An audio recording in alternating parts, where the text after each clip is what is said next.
Magandang buhay mga inday, kumusta na kayo? Ang tagal kong hindi nakapag-upload mga inday, no? Kasi talagang dumaan po tayo sa matinding pagsubok. So nag-iisip tayo kung anong dapat gawin para malagpasan natin yung mga pagsubok na yon. So ayan, medyo nanahimik tayo ng mga ilang weeks po ata. Hindi tayo nakapag-upload kasi marami tayong mga iniisip na dapat unahin, dapat gawin, at saka kailangan nating mag-move on, tanggalin ang galit sa puso, sa sama ng loob, kasi lahat naman yun pagsubok, at hindi naman binigay ni God yung pagsubok na yon na hindi mo kayang lutasan. So ibig sabihin binigay, kaya mong lutasan, kaya mong lagpasan ng lahat ng mga pagsubok na yon. So ngayon nga, eto, nakapag-move on na kahit papaano, nakapag-isip na, kaya inumpisahan natin sa paglilinis ng aming kwarto. So eto na nga, dahil pink ang kortina, pink din ang bedsheet, pink ang ating mga punda. So, yung mga kainday, 'di ba, nasabi ko na nung nakaraan na ang aming kwarto ay napakaraming stuffed toys, at yun ay hindi natin pwedeng bitawan dahil sa ating anak yan. So, pagka ako kasi mga kainday, pagka ako naglilinis ng kwarto, kung anong kulay ng kortina, yun din ang kulay ng ating bedsheet, comforter, at saka mga punda. So ayan na nga, tayo dyan, nagpalit tayo, kulay pink nga ang gusto ko ngayon.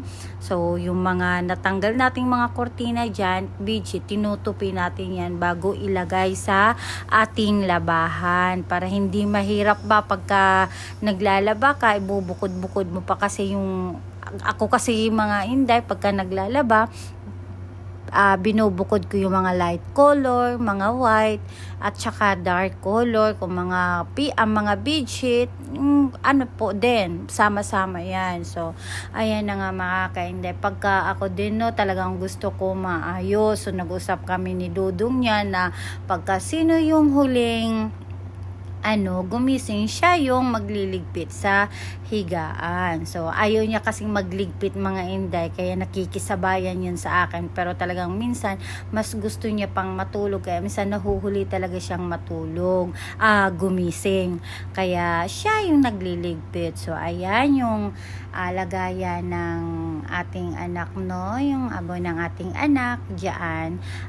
Pinagawa namin yan, pero hindi yan pinabayaran sa amin ni Kuya Mark. Kuya Mark, salamat, no, sa paglagay niyan dito sa aming bahay para mailagay yung abo ng aming anak. So medyo malinis na yung bahay namin, at saka syempre gusto nating matanggal yung mga bad vibes sa ating buong bahay. Tayo dyan mga inday, nagpausok tayo, kasi talagang ugali ko na nagpapausok talaga ako dyan sa bahay, no. So ito yung terrace namin, may isang table dyan, at saka dalawang upuan, para pagka hindi pa kami matulog ng aking Dudong, nandiyan kami nagkakape-kape. So medyo maliit nga yung space ng ating bahay, no, kasi biglang nalagyan kasi yan ng isang maliit lang din na CR, kasi ang hirap mga inday na walang CR sa kwarto, lalo na nung panahon na nagkasakit ang ating Dudong. So nung nagkaroon ng budget, pinalagyan namin yan ng CR dyan. So ayan nga, nag-insenso tayo, no mga inday, kasi ewan ko ba, talagang gustong-gusto kong laging nag-i-insenso sa loob ng aming bahay. At yan nga ay bigay ng ating kaibigan na si Ate Los, na galing pa pong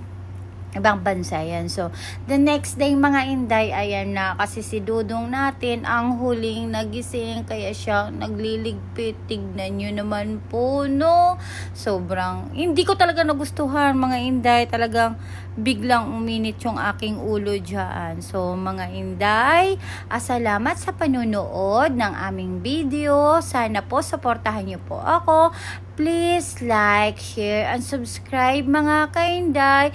Thanks for watching!